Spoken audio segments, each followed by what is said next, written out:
Buenos días, y mis queridos hermanos. Le ruego a nuestro Dios que nos envíe su Espíritu, que nos capacite para poder entender su verdad, su realidad, su perspectiva. Hoy vamos a tratar de entender la segunda parte del plan de salvación. Y hoy veremos cómo en esta parte de la reflexión nos hablará de Cristo, ¿verdad? De la obra de Cristo en realidad. ¿Cuál fue el propósito de por qué tuvo que venir en la tierra? Y nos tratará de explicar con suficientes detalles qué es lo que ha hecho en cada paso, ¿verdad? Por lo tanto, la reflexión de hoy está titulada El plan de salvación, la segunda parte. Falta una tercera. Y vamos a ver qué es lo que nuestro Dios trata de explicarnos, ¿verdad? Y dice lo siguiente. Al hombre caído le fue revelado el plan de sacrificio infinito. Y es que está empezando bien, ¿verdad? Necesitamos comprender. Veo que hay mucha gente que, claro, se quedan sorprendidos, ¿verdad? Ante lo escrito está. Por supuesto que yo también había estado sorprendido, ¿verdad? Cuando entendí este mensaje y cuando estudié con profundidad la obra de Cristo, ¿verdad? Tratando de entender la verdad. Siempre había tenido dudas con respecto a la cruz, quién murió, ¿verdad? ¿Quién era Cristo? Porque el enemigo de Dios nos engañó, ¿verdad? Y trató de esconder esta profunda realidad. Sin embargo, como vemos, desde 1893, incluso un poco antes, esta verdad nos fue revelada, ¿verdad? ¿Quién era Cristo? ¿Qué es Cristo? ¿Cuál es la obra de Cristo, verdad? Y cómo pretende, cómo está planeado terminar el conflicto universal. Desgraciadamente el enemigo de Dios ha ido tratando de engañar también la última generación, a pesar de que tuvimos esta verdad, porque por eso la tenemos por escrito, la hemos tenido esta verdad. Desgraciadamente poco a poco el pueblo de Dios se ha ido desviando, ¿verdad? Y el enemigo ha ido infiltrando, ¿verdad? Acomodando en medio de nosotros realidades que no son la realidad de la verdad presente, el mensaje que le fue entregado a la última generación, al pueblo final, ¿verdad? Con el propósito de que no exista una generación final que pueda glorificar a Dios, que pueda justificar a Dios, ¿verdad? Tal como vimos en la reflexión anterior, Dios tiene que ser justificado, ¿verdad? ¿Y cómo será justificado? A través de una última generación que vivirá en perfecta obediencia con el carácter de Dios, es decir, aquel tramo final, a partir de la boda del Cordero hasta la segunda venida de Cristo, en las condiciones más duras y más penibles de este mundo, esta última generación vivirá en perfecta armonía con el carácter de Dios, unidos a su espíritu, ¿verdad? Tal como Adán fue creado en Edén. Es decir, seguirán a su maestro, entenderán la obra final, la obra de Cristo, y con este mismo espíritu vivirán como Cristo vivió en la tierra, en perfecta armonía con el carácter de Dios. Bien, esto nos dice aquí el plan de sacrificio infinito, y encontramos muchos textos que nos hablan del sacrificio infinito, precisamente apuntando al hecho de que Cristo, que era uno igual a Dios, se despoja de sí mismo, ¿verdad? Y se convierte en el Hijo del Hombre, siendo el Hijo de Dios, ¿verdad? Uno igual a Él en naturaleza, ¿verdad? Siendo espíritu, siendo sustancia. Por lo tanto, se convierte en uno igual al hombre, con esto paga el precio por el pecado, ¿verdad? Va viviendo una vida en conformidad con el carácter de Dios, va en obediencia hasta la muerte. Y esto es precisamente lo que esta reflexión tratará de explicarnos. Estoy intentando hacer una pequeña síntesis de todo lo que la reflexión tratará de explicarnos. Por eso nos habla del plan del sacrificio infinito. Es decir, este Hijo que Dios ha entregado a la humanidad no lo tiene más, lo tenemos nosotros. Es uno igual a nosotros, ¿verdad? La cabeza de la nueva humanidad, el Hijo del Hombre, ¿verdad? Por lo tanto, al hombre caído le fue revelado el plan de sacrificio infinito mediante el cual se iba a proporcionar la salvación. Nada más que la muerte del querido Hijo de Dios podía expiar el pecado del hombre. Y aquí en esto está incluido el misterio de la piedad. La muerte, se considera la muerte del Hijo de Dios, este Hijo uno igual a él, ¿verdad? Se despoja de sí mismo y nunca más volverá a ser uno igual al Padre. Seguirá durante toda la eternidad uno igual al hombre, en el cual habita la plenitud de la divinidad, es decir, el Padre. Dice, y Adán se maravilló de la bondad de Dios al proporcionar tal rescate para el pecador. Mediante el amor de Dios, una estrella de esperanza iluminó el terrible futuro que se extiende ante el transgresor.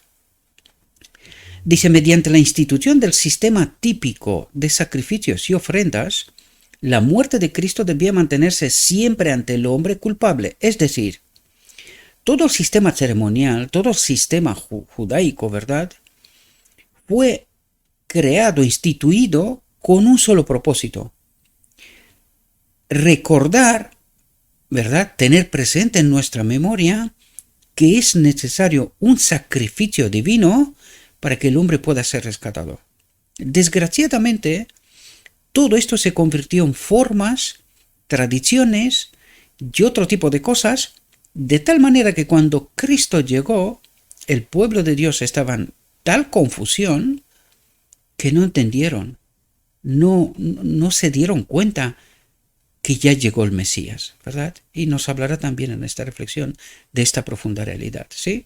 Dice, mediante la institución del sistema típico de sacrificios y ofrendas, la muerte de Cristo debía mantenerse siempre ante el hombre culpable, para que pudiera comprender mejor la naturaleza del pecado, ¿verdad? Para tener presente la naturaleza del pecado, es decir, la separación de Dios, ¿verdad? Los resultados de la transgresión y el mérito de la ofrenda divina. Si no hubiera habido pecado, el hombre nunca habría conocido la muerte. Pero en la ofrenda inocente, sacrificada por su propia mano de Adán en Edén, ¿verdad?, contempló los frutos del pecado, la muerte del Hijo de Dios en su favor. Ve el carácter inmutable de la ley que ha transgredido y confiesa su pecado. Confía en los méritos del Cordero de Dios que quita los pecados del mundo. Y esta fue la esperanza de todo el pueblo de Dios durante toda la historia. Y de hecho, esta es nuestra esperanza hoy también. Confían los méritos del Cordero de Dios que quita los pecados del mundo. Los quita, erradica, ¿verdad? La última generación experimentará lo que Cristo experimentó, ¿verdad? Esta unión con el Espíritu, esta nueva creación, y vivirán en conformidad con el carácter de Dios de manera natural, ¿verdad? El plan de salvar a los pecadores, solo por medio de Cristo, era el mismo en los días de Adán, Noé, Abraham y en cada generación sucesiva que vivió antes del advenimiento de Cristo, como lo es en nuestros días. Es decir, el plan de salvación siempre fue el mismo. Siempre. Los patriarcas, los profetas, los mártires desde el justo Abel esperaban la llegada de un Salvador y mostraban su fe en él mediante sacrificios y ofrendas. Mostraban su fe en él mediante sacrificios y ofrendas. ¿Cuál es el antitipo hoy de estos sacrificios y ofrendas? La oración, queridos. La oración y las ofrendas que traemos ante Dios. Este es el antitipo de hoy, ¿verdad? El sacrificio de las bestias era la sombra de la ofrenda sin pecado del querido Hijo de Dios y señalaba su muerte en la cruz. Pero en la crucifixión el tipo se encontró con el arquetipo y el sistema típico cesó.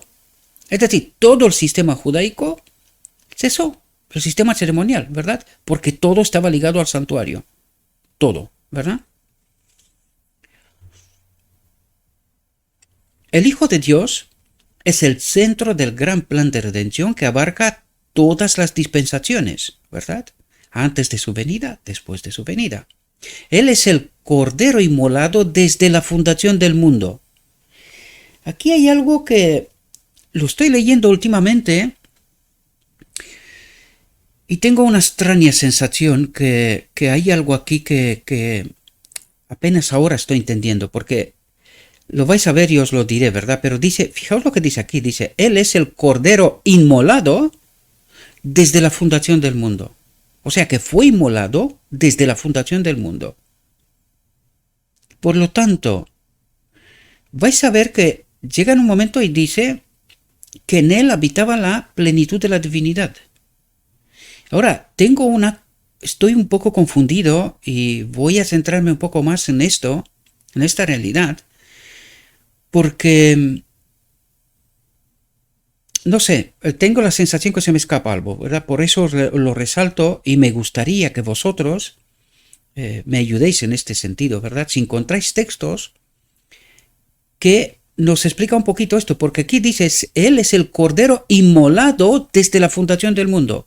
Es decir, el sacrificio fue hecho la fundación del mundo, ante todo. Y esto me sorprende, ¿verdad? Me sorprende un poco. Porque tengo la sensación que se me está escapando algo, ¿verdad? Dice, Él es el Redentor de los hijos e hijas caídos de Adán en todas las edades de la aprobación humana. Y en ningún otro hay salvación, porque no hay otro nombre bajo el cielo dado a los hombres en que podemos ser salvos. Cristo es la sustancia, uno igual a Dios, ¿verdad? O cuerpo, después de ser uno igual al hombre, o cuerpo, que proyecta su sombra hacia las dispensaciones anteriores. Cuando Cristo murió, la sombra cesó. Con la muerte de Cristo, el sistema típico, y atentos a lo que dice aquí, el sistema típico desapareció. Pero la ley de Dios, cuya violación había hecho necesario el plan de salvación, fue magnificada y honrada. Ahora la gran pregunta es, ¿cuál ley? Porque una vez más resalto, habla de la ley, una ley. Dice, la ley de Dios, una ley cuya violación había hecho necesario el plan de salvación, fue magnificada y honrada. La pregunta es, ¿qué ley transgredió Adán? ¿Los 10 mandamientos? ¿O la única ley, la ley del amor del universo, y que una vez que desconfió de Dios, se separó de la gloria de Dios, de su espíritu, de la ley? La única ley que gobierna el universo, ¿verdad? La ley del amor, que implica confianza, plena confianza, ¿verdad? Por lo tanto, aquí nos habla de la ley, la auténtica ley, de la presencia de Dios en este templo, ¿verdad? Por lo tanto, dice, pero la ley de Dios cuya violación había hecho necesario el plan de salvación, nos remite directamente a Adán en Edén, ¿verdad? Allí fue la ley transgredida, fue magnificada y honrada. ¿Cómo? Porque en el hombre Cristo Jesús habitaba la ley, la plenitud de la divinidad, ¿verdad? Dice, el Evangelio fue una buena noticia de gran alegría para Adán, Noé, Abraham y Moisés, pues les presentó a un Salvador que vendría. Una luz más clara y gloriosa brilla ahora sobre el cristiano. Los que vivieron antes de la venida de Cristo esperaban por fe su venida, pero lo que para ellos debía ser captado por fe, dice, para nosotros es una seguridad, pues sabemos que Cristo ha venido tal como fue anunciado por los profetas. Es tan esencial para nosotros tener fe en nuestro Redentor, que vino a la tierra y murió en nuestro sacrificio, como lo era para los antiguos creer en un Redentor por venir, representado por sus ofrendas y sacrificios, ¿verdad? Dice, al convertirse en el sustituto del hombre, al soportar la maldición que debía caer sobre el hombre, Cristo se comprometió en nombre de la raza a mantener el sagrado y exaltado honor de la ley de su Padre. La ley, otra vez dice, el exaltado honor de la ley de su Padre. La ley del amor. Y esta ley es su presencia en este templo, ¿verdad? Dice, vino a convencer, atentos a lo que vino Cristo a hacer, fijaos. Dice, vino a convencer a los hombres del pecado, uno solo, del pecado, uno solo, que es la transgresión de la ley, y por la mediación divina devolverlos, atentos, a la obediencia de los mandamientos de Dios. ¿Cómo? Dice, por la mediación divina. Por la ley. Por su presencia, ¿verdad? Ahora entendemos Cristo nuestra justicia, ¿verdad? Y por lo tanto, aquí vuelvo a preguntar, porque hay mucha gente que comete el mismo error y se queda con la letra de la ley, el mismo error del pueblo judío, ¿verdad?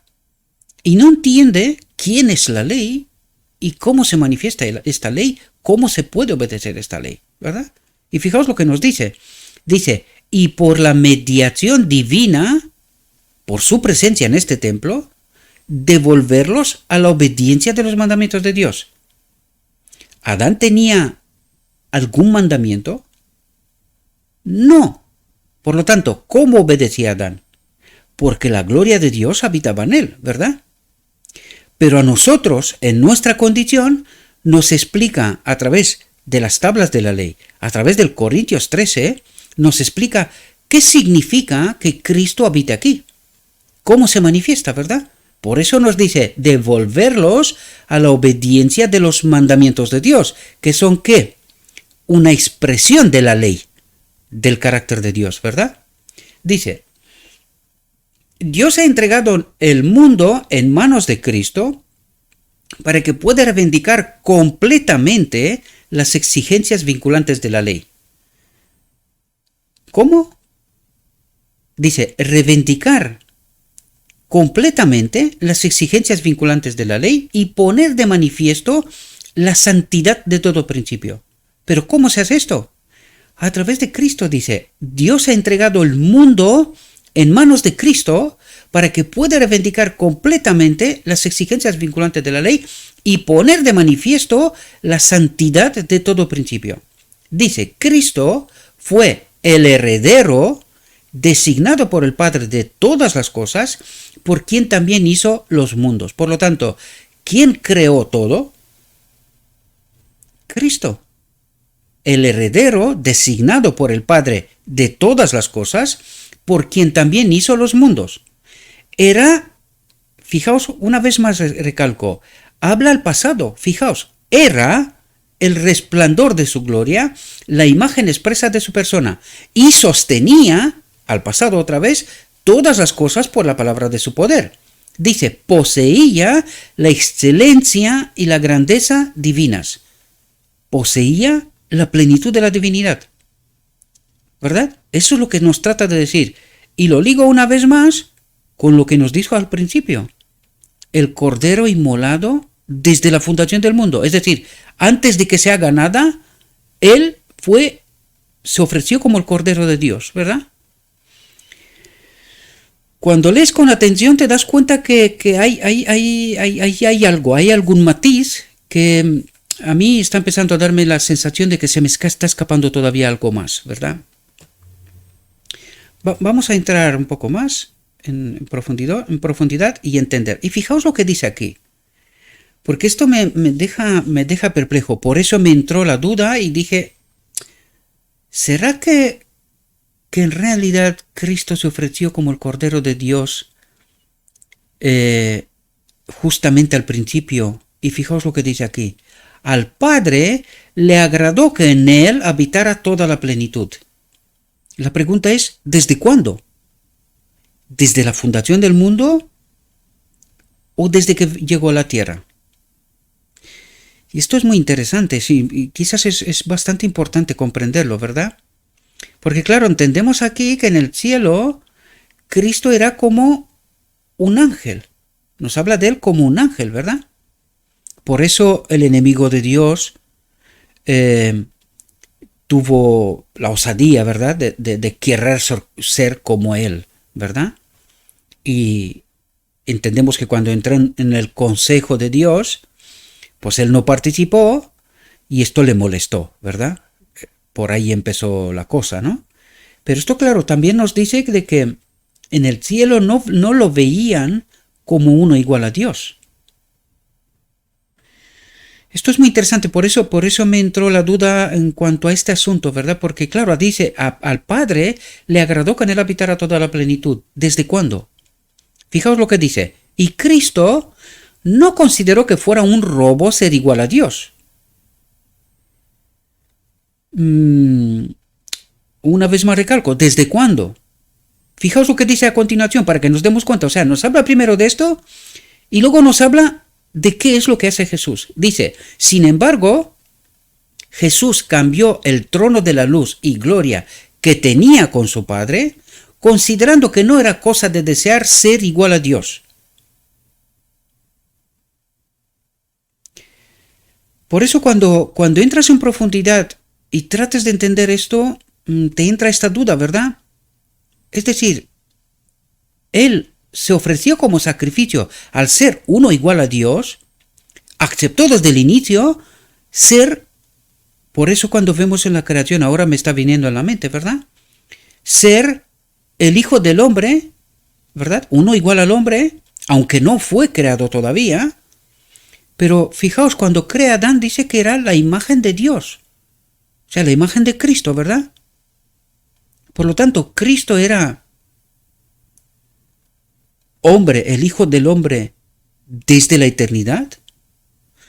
Eso es muy interesante y os pido por favor, si encontráis textos, háganmelo saber. Tenemos el canal de Telegram y también tenéis la posibilidad de dejar un comentario en YouTube, ¿verdad?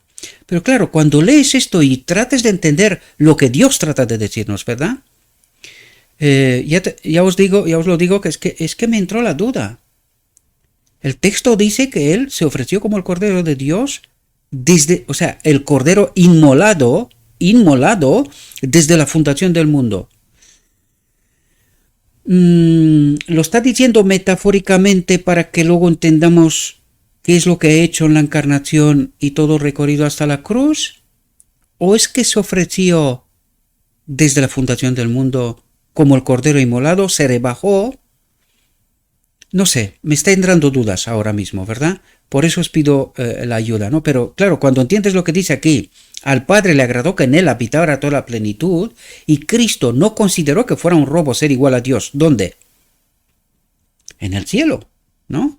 Porque luego dice, sin embargo, Jesús cambió el trono de luz y gloria que tenía con su Padre. Cambió el trono de luz y gloria que tenía con su Padre. O sea, después de decirnos que en él habitara toda la plenitud, nos dice que no consideró que fuera un robo ser igual a Dios, se rebajó, ¿verdad? Dice, sin embargo, Jesús cambió el trono de luz y gloria que tenía con su Padre, considerando que no era cosa de desear ser igual a Dios. Sin embargo, el enemigo sí quería ser igual a Dios, ¿verdad? Mientras el hombre estaba perdido del pecado y la miseria. En fin, es muy probable que lo que dice en inicio nos habla, o sea, es un adelanto de lo que en realidad haría Cristo, ¿verdad? Justamente en la encarnación. Pero bueno, si encontráis algún texto al respecto, por favor, necesito entender con mayor profundidad esto. Os pido ayuda, por favor, en este sentido. Dice, vino del cielo a la tierra, vistió su divinidad con la humanidad y cargó con la maldición como garantía de la raza caída. Ahora, esto sí que lo he entendido. Dice, vino del cielo a la tierra, vistió su divinidad, él es parte de la divinidad, ¿verdad? Incluso en esta condición rebajada, él es el Hijo de Dios, es Dios, ¿verdad? Pero no en sustancia como el Padre. Por lo tanto, ¿qué es lo que nos trata de decir aquí? Porque esto también, o sea, nos engañó, yo me refiero a mi entendimiento hasta hace tiempo atrás, ¿verdad? Cuando dice, vistió su divinidad con la humanidad, y esto viene a aclararnos enseguida, por eso os lo explico porque lo he entendido, ¿verdad? Se refiere a que el Hijo de Dios viene a la tierra y adquiere la naturaleza del hombre, ¿verdad? Luego nos lo explica claramente. Aquí no hace falta interpretar nada, ¿no? Y cargó con la maldición como garantía de la raza caída. No estaba obligado a hacerlo, sino que eligió cargar con las consecuencias de la transgresión del hombre para que éste pudiera escapar de la muerte eterna. Es decir, toma el pecado sobre sí, nos libera a nosotros, de esta manera nos puede conectar con su espíritu, ¿verdad? Al liberarnos del pecado, de la carga del pecado, que lo toma sobre sí como Cordero de Dios, nos ofrece la posibilidad de reconectarnos de nuevo con la gloria de Dios, de manera limitada, ¿verdad? Condicionada, precisamente para que el Espíritu de Dios pueda educarnos, pueda hacernos entender todo el plan de redención, darnos de nuevo la posibilidad de elegir bien, ¿verdad? En esta ocasión. Dice, la venida de Cristo a nuestro mundo fue un gran acontecimiento, no solo para este mundo, sino para todos los mundos del universo de Dios. Ante las inteligencias celestiales, dice, debía tomar nuestra naturaleza. Aquí se me van las dudas, porque aquí nos quiere decir que tomó nuestra naturaleza cuando vino a la tierra, ¿verdad? Sin embargo, tratemos de entender esto, porque es muy probable que lo que os dije antes, con anterioridad, sea metafórico, un adelanto de lo que es el plan de redención, lo que haría Cristo, ¿verdad? Porque aquí nos dice claramente, ante las inteligencias celestiales debía tomar nuestra naturaleza. Es decir, ser uno igual a nosotros, ser tentado en todo como nosotros y sin embargo dejar un ejemplo de perfecta pureza y carácter inmaculado. Es decir, obedecer, ¿verdad? Ser uno como nosotros y en nuestra condición, el segundo Adán, ¿verdad? Donde el segundo Adán trae el pecado sobre toda la humanidad, el primer Adán, perdón, trae el pecado sobre la humanidad, el segundo Adán, por su obediencia, quita el pecado de toda la humanidad, ¿verdad? Es decir, el proceso revertido, ¿sí? Satanás y sus ángeles se regocijaron al descubrir, y atentos, porque el enemigo de Dios sí que entiende bien todo esto, ¿verdad? Porque él ha vivido en el cielo, él entiende perfectamente cómo es ser conectado con el Espíritu de Dios y cómo es ser desconectado del Espíritu de Dios. Él ha vivido en esta experiencia, ¿verdad? Y dice, Satanás y sus ángeles se regocijaron al descubrir que el Hijo de Dios había asumido la naturaleza del hombre. Una vez más nos quita las dudas, ¿verdad? Es decir, una vez que viene en la tierra, asume la naturaleza del hombre. Por lo tanto, que el Hijo de Dios había asumido la naturaleza del hombre y había venido a ser su sustituto. Por lo tanto, en su venida en la tierra, adquiere la naturaleza del hombre, del segundo Adán, conectado con el Espíritu porque él no pecó, ¿verdad? Él no se desconectó de la ley del Padre nunca, ¿verdad? Excepto en la cruz, ya os lo comenté, esto espero que lo tengáis presente, ¿no? Lo afirma él mismo, ¿verdad? Para participar en el conflicto en nuestro favor.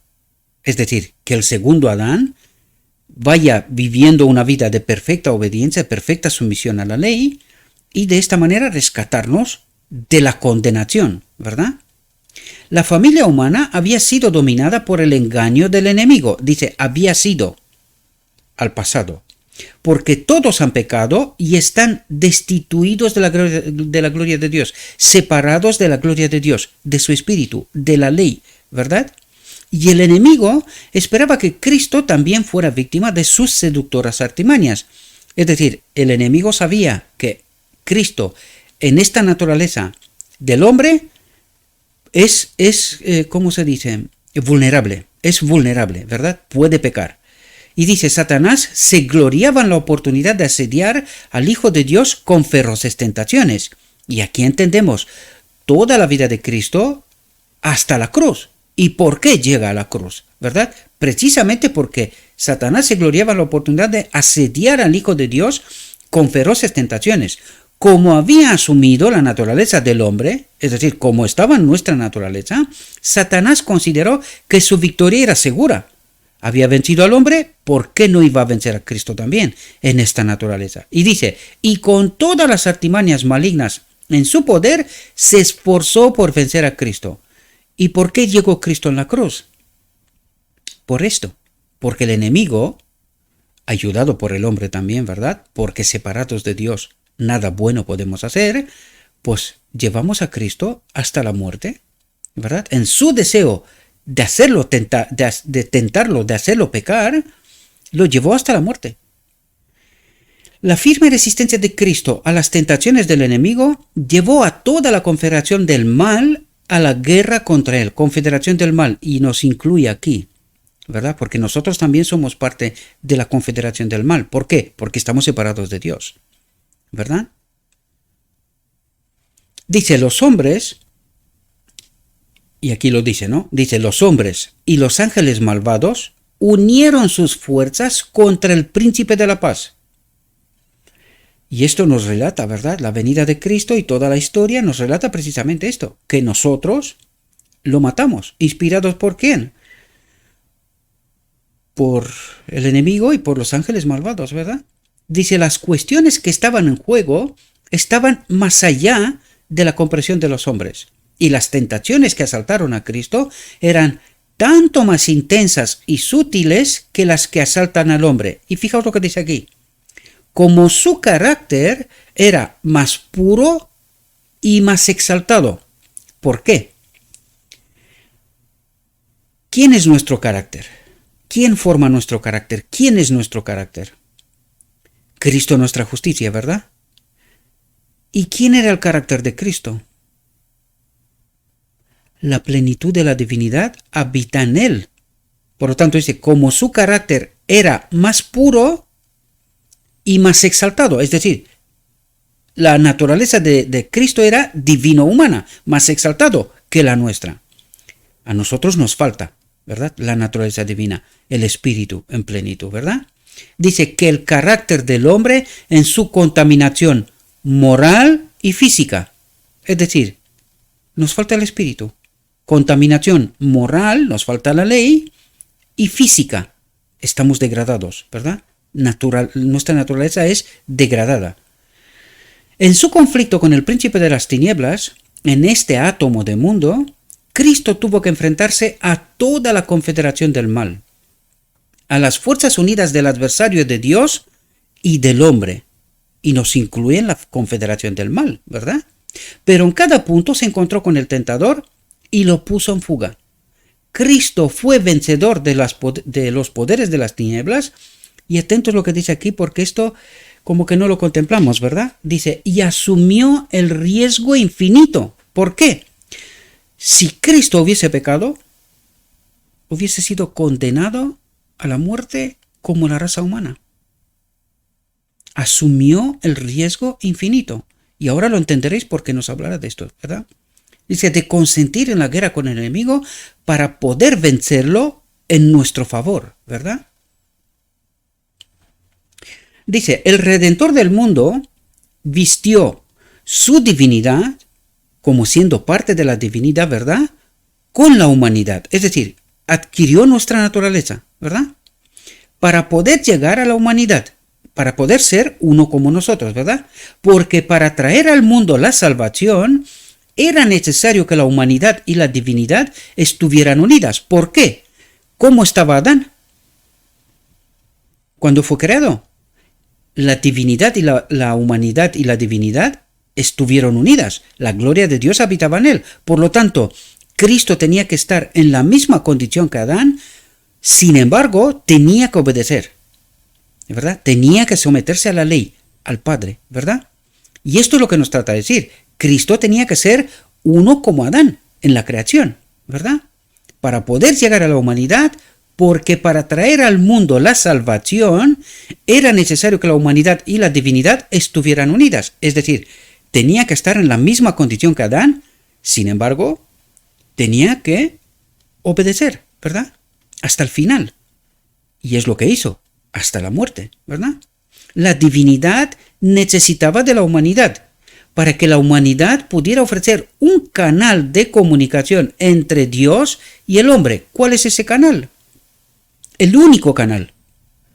Cristo. Él es el canal, ¿verdad? Y la humanidad necesitaba de la divinidad para que un poder de lo alto pudiera restaurar al hombre a la semejanza de Dios. ¿Entendéis lo que nos está diciendo? Dice, y la humanidad necesitaba de la divinidad para que un poder de lo alto, el Espíritu de Dios, ¿verdad?, pudiera restaurar al hombre a la semejanza de Dios, igualmente como fue creado. ¿Cuándo ocurre esto? En la boda del Cordero, ¿verdad? Dice, fijaos lo que dice aquí. Cristo era Dios, es parte de la divinidad, ¿verdad? Pero no aparecía como Dios, sino que apareció como el Hijo del Hombre, ¿verdad? Veló las señales de la divinidad. ¿Qué significa esto? Pues podemos darnos cuenta de qué pasó en el monte de la transfiguración. Apareció en toda la gloria, es decir, la plenitud de la divinidad se reveló, ¿verdad? Y eso es lo que nos trata de decir aquí. Veló las señales de la divinidad, escondió. Es decir, el Padre no se nos reveló, porque si hubiese hecho esto en presencia de algún hombre, moriríamos, ¿verdad? El pecado, el hombre pecador, en la presencia de Dios, desaparece, ¿verdad? Se desintegra, literalmente. Por lo tanto, mientras estuvo en la tierra, excepto en el monte de la transfiguración, ¿verdad?, veló la plenitud de la divinidad que habitaba en él, ¿verdad? El Padre no se manifestó en el sentido de que algún hombre lo pueda ver, porque moriría, ¿verdad? Eso es lo que trata de explicarnos. Ya sé que esto cuesta, porque no es fácil. No entendemos cómo es eso, ¿verdad? No lo entendemos.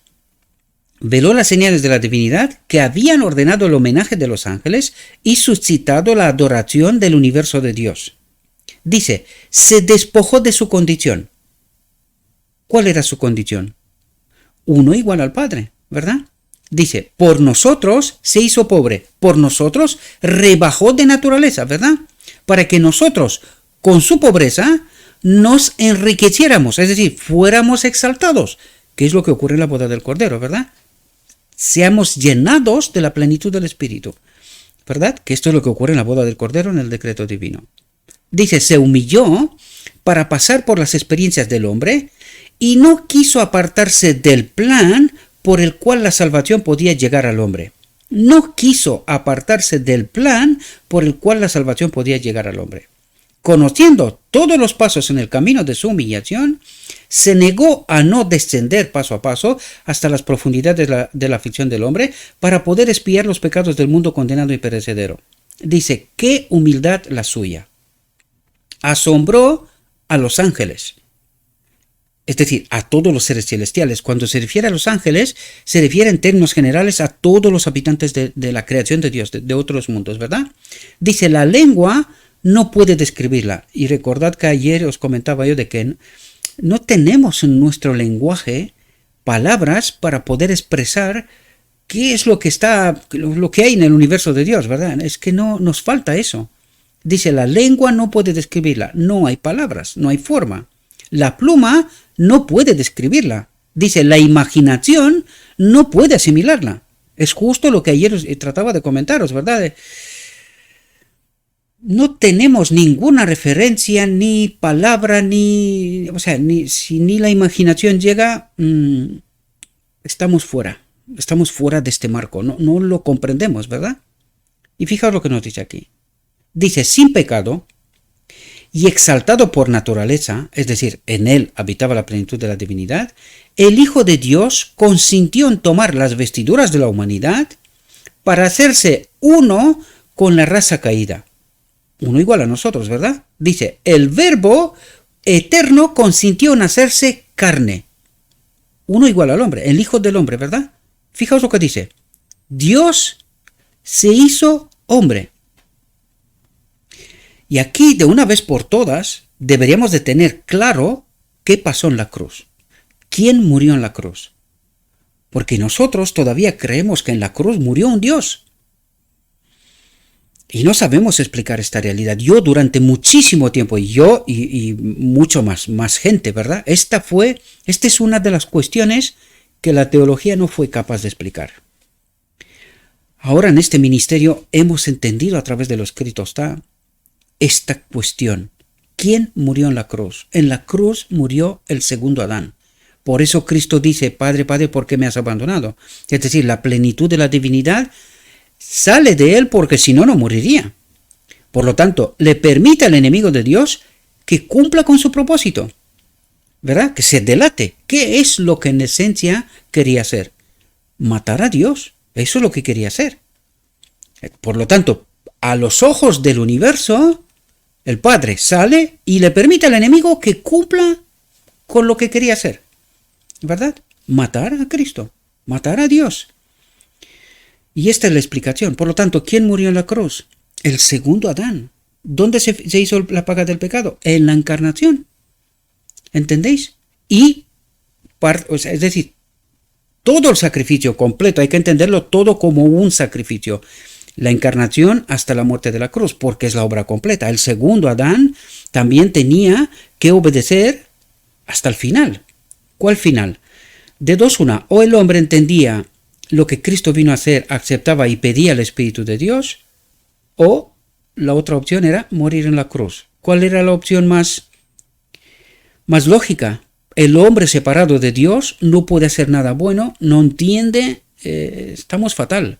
Por eso matamos a Cristo, por eso nos dice que somos parte de la confederación del mal, porque no entendimos quién era Cristo, el Mesías que esperábamos, ¿verdad? Por tanto lo matamos, ¿verdad? Para hacerse uno con la raza caída, el Verbo eterno consintió en hacerse carne, Dios se hizo hombre. Y Él era uno como nosotros, ¿verdad? Cuando entendemos bien todos esos elementos, pocas cosas quedan sin comprender, ¿verdad? Dice, pero bajó aún más. Se humilló para soportar el insulto, el reproche, la acusación y el abuso vergonzoso. Es decir, Él se sometió a la voluntad del Padre a toda consecuencia, es decir, hasta la muerte, ¿verdad? Y por eso Dios sabía, desde el principio, desde el inicio, sabía que tanto el enemigo separado de Dios, como el hombre separado de Dios, los ángeles caídos separados de Dios, lo matarían, porque esto es lo que hace el hombre separado de su ley, de su espíritu, ¿verdad? Lo matamos. Y miremos el mundo en que vivimos. La muerte está por doquier. Y hoy en día, desde donde ni siquiera nos imaginamos, creamos un sistema de salud para poder curar, y hoy en día se ha pervertido todo. Yo me estaba preguntando estos días, ¿cómo tendría alguien confianza en tomar alguna medicina después de lo que está pasando? Es decir, hemos llegado a un punto de no retorno, lo decían en otros días, ¿verdad? Hemos llegado al punto de no confiar en nada y en nadie. De esta tierra me refiero, ¿verdad? Porque lo hemos destrozado todo, queridos. Y esta es la consecuencia de la separación de la ley, separación del Espíritu de Dios. Que la gloria de Dios no habita en este templo. Y separados de Dios, tal como lo dijo Cristo, nada podéis hacer. Nada bueno, por supuesto. ¿Verdad? Nos matamos hasta el último. Esto es lo que pasará al final en realidad, ¿verdad? Cuando Dios retirará a sus ángeles, que nos habla en Apocalipsis, los 4 ángeles que protegen la tierra, cuando retirará su protección de la tierra, aquí no va a quedar uno. Es lo que va a pasar, ¿verdad? Y su pueblo profeso cree que Dios matará y hará cosas. Esto no es verdad, queridos. No hace falta. No hace falta, la historia nos lo confirma. El hombre separado de Dios se destruye, es Dios el que nos protege para que no nos matemos aquí hasta el último, ¿verdad? Y esto pasará al final, cuando Dios retirará los ángeles, aquí el caos, ¿verdad? Dice, pero bajó aún más, se humilló para soportar el insulto, el reproche, la acusación y el abuso vergonzoso. En el mundo que había hecho, que se sostenía con la palabra de su poder, parecía no haber lugar para él. Tuvo que huir de un lugar a otro hasta que la obra de su vida se cumplió. Huir de un lugar a otro. ¿Por qué? Porque lo perseguimos, queridos. Lo perseguimos. Fue traicionado por uno de sus seguidores y negado por otro. Se burlaron de él y se mofaron de él. Fue coronado de espinas y obligado a llevar el peso de la cruz. No fue insensible a la ignominia y al desprecio. Se sometió a ellos, pero sintió su amargura como ningún otro ser podía sentirla. Puro, santo e inmaculado, fue, sin embargo, acusado de criminal ante los ojos del mundo. Desde la más alta exaltación, el adorable Redentor dio un paso tras otro en el camino de la humillación. ¿Qué es lo que trata de decirnos aquí, queridos? Todo aquel que tratará de vivir en santidad, en obediencia a Dios, será perseguido. Eso es lo que trata de decirnos. Esta es la consecuencia de estar separados de Dios. Y todo aquel que trata de vivir en obediencia a Dios, ¿qué es lo que hace el enemigo? Inspirando a los hombres, ¿verdad? También a perseguir a los santos.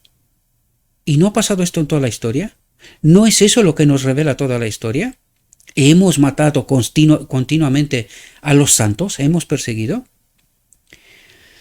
Sí, cuando entendemos estos principios, nos damos cuenta de la profunda realidad.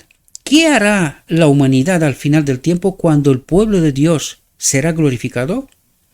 Tratará de matarlos. Por eso Dios recortará el tiempo, porque si no, aquí va a ser terrible, ¿verdad? Aquí va a ser terrible, ¿verdad? Dice, consintió en morir en lugar del pecador para que por una vida de obediencia el hombre pudiera escapar de la pena de la ley. Dice, por una vida de obediencia el hombre pudiera escapar de la pena de la ley. Y aquí cuando entendemos una vida de obediencia, ¿qué significa esto?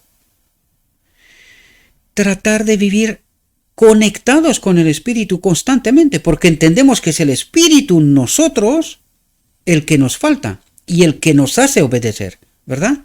Por lo tanto, ¿qué es lo que necesitamos nosotros? Estar conectados con el Espíritu de Cristo, ¿verdad? Entendiendo cuál es la obra de Cristo, participando, cooperando. Eso es lo que trata de decirnos el Evangelio constantemente. Y no tratar nosotros de obedecer alguna ley. Porque no podemos, o sea, hasta que no entendemos este asunto, tenemos un problema serio, ¿verdad? Por tanto, lo que el hombre tiene que entender y tiene que elegir, esta fue la prueba de Adán. Confiar en Dios, en su ley. ¿Y cómo obedecía Adán? Hacía algún esfuerzo, estaba pendiente de alguna ley, de yo qué sé. No, vivía de manera natural. Por lo tanto, ¿qué necesitamos? La presencia de su Espíritu, conectados con su Espíritu. Y es así como vivimos en obediencia. No porque yo veo la ley y digo, no, tengo que amar. Sin tener Espíritu, no se puede. ¿Verdad? No se puede. Y tenemos que ser honestos de una vez, tenemos que ser honestos y decir, oye, si crees que eres capaz tú de obedecer la ley, di, no voy a mentir ni una sola vez a partir de este mismo instante. No hablaré mal de nadie a partir de este mismo instante. Si lo consigues, déjame un mensaje, por favor. Es la demostración que no podemos, queridos. O es el Espíritu de Cristo en nosotros, y esta es nuestra elección. ¿En quién confiamos? ¿Confiamos en Dios, en su ley, en su forma de gobierno? ¿O confiamos en lo que nos dijo el enemigo? No, nosotros en nuestra naturaleza no necesitamos el Espíritu de Dios. Nosotros podemos organizarnos en este mundo. ¿Y cuántas leyes promovemos todos los días? ¿No os dais cuenta que día que pasa, ley que se añade, multas y multas por transgredir, más transgredir? Pues no estamos en la misma experiencia del pueblo de Dios, de los judíos. ¿Cuántas leyes hicieron a partir de los 10 mandamientos? ¿Y qué les dijo Cristo cuando vino? Vuestro padre es el diablo, por eso os empuja a hacer reglas, leyes, más reglas, más reglas, más reglas, porque os dais cuenta que no podéis, y a cada no poder, ¿verdad? Otra regla, otra ley.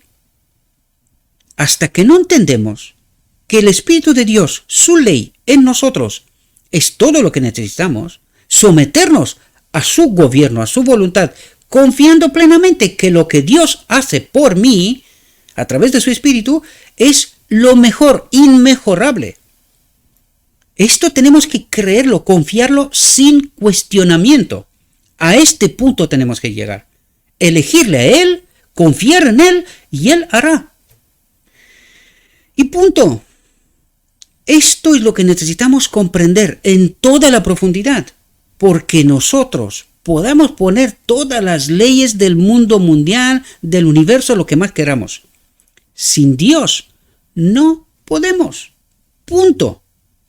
No hay discusión en eso, ¿verdad? Y cada uno, si cree que esto no es así, póngase a prueba. Ya os lo dije, ni una mentira, solo verdades. y trate de no hablar nada de nadie. No hable nada de nadie. Mira a ver si lo consigues. Yo diría, el día que te das cuenta de tu error, tienes que caer de rodillas. Tienes que pedir perdón a Dios por ser tan cabezota y no entender ni siquiera cuando se te explica. Arrepentimiento. Y pedirle a Dios su espíritu. Esta es la elección. Esta es la buena elección que tenemos que hacer. Pedir su espíritu, confiar plenamente que la obra del espíritu es todo lo que necesitamos. Esta es la ley de Dios. Y confiar plenamente que lo que Él hará es inmejorable. Es todo. ¿Verdad? Es todo. Consistió en morir en lugar del pecador para que por una vida de obediencia el hombre pudiera escapar de la pena de la ley. Se humilló y se hizo obediente hasta la muerte. ¿Y qué muerte? Fue la más vergonzosa, la más cruel, la muerte en la cruz como un malhechor. Es decir, el enemigo lo hizo todo lo mal que pudo, ¿verdad? No murió como un héroe a los ojos de los hombres, porque debería de haber sido un héroe. Él vino a conectarnos con Dios y nosotros lo matamos y lo matamos lo más cruel que pudimos, ¿verdad? Cargado de honores, murió como un criminal condenado, suspendido entre los cielos y la tierra. Murió una muerte prolongada, expuesta a las burlas e injurias de una turba envilecida y derrochadora, ¿verdad? Este es el hombre, este somos nosotros. Y hasta que no entendemos esta realidad, estamos perdidos, queridos. Dice, todos los que me ven se ríen de mí. Sacuden el labio, sacuden la cabeza, fue contado con los transgresores y hasta sus parientes según la carne lo repudiaron. Se vio obligado a ver cómo la espada atravesaba el corazón de su madre y contempló su dolor. Murió en medio de la burla. Pero todos sus sufrimientos se consideraron de poca importancia en consideración al resultado que estaba obteniendo en favor del hombre. ¿Os dais cuenta que os hablaba ayer? ¿Qué importa un lapso, una anomalía, verdad? En la eternidad de Dios, de sufrimiento para el hombre, para que pueda entender su error, elegir bien y luego vivir una eternidad con Dios en amor, en obediencia, ¿verdad? Sometiéndose, confiando plenamente que lo que Dios hace es inmejorable, ¿verdad? Es lo mejor. Y para el bien de todo el universo, expiró en la cruz clamando, consumado es. Y ese grito resonó en todo el mundo y en el mismo cielo. La gran contienda entre Cristo, el príncipe de la vida, y Satanás, el príncipe de las tinieblas, estaba prácticamente terminada. Solamente queda un fleco al final. Colocar el pecado que está sobre Cristo sobre el enemigo de Dios, ¿verdad? Esto es lo último que queda, ¿verdad?, por hacer. Y Cristo era el conquistador. Su muerte, atentos a lo que dice aquí, su muerte respondió a la pregunta de si había abnegación, de si Cristo se había sometido a la ley, ¿verdad?, al Padre. Y dice, su muerte respondió precisamente a esta incógnita, a la pregunta de si había abnegación con el Padre y el Hijo. Es decir, si Cristo se sometió, ¿verdad? Y su muerte lo demuestra. Murió precisamente porque no pecó, se sometió hasta la última consecuencia, hasta la muerte, ¿verdad? Espero, mis queridos hermanos, que esta reflexión os pueda ayudar. Os invito, como siempre, que no os quedéis con lo que yo os comento, ¿verdad? Sino que tenemos lo escrito está, reflexionemos, porque nos va la vida en esto, ¿verdad? ¿Qué otra cosa más importante tenemos? Sino entender el plan de salvación, porque necesitamos hacer una elección y en base a esta elección hemos de glorificar, hemos de justificar a nuestro Dios, que está bajo acusación, ¿verdad? Espero que os sirva esta reflexión. Le ruego a nuestro Dios que nos envíe su Espíritu, que podamos entender su verdad, su realidad, su perspectiva y entendiendo esto, hagamos nuestra elección, ¿verdad? Confiemos plenamente en Cristo, ¿verdad? Él es nuestra justicia. Os deseo, mis queridos hermanos, que tengáis un próspero día y que en todo lo que os he dicho, os lo he dicho en nombre de Cristo Jesús. Amén.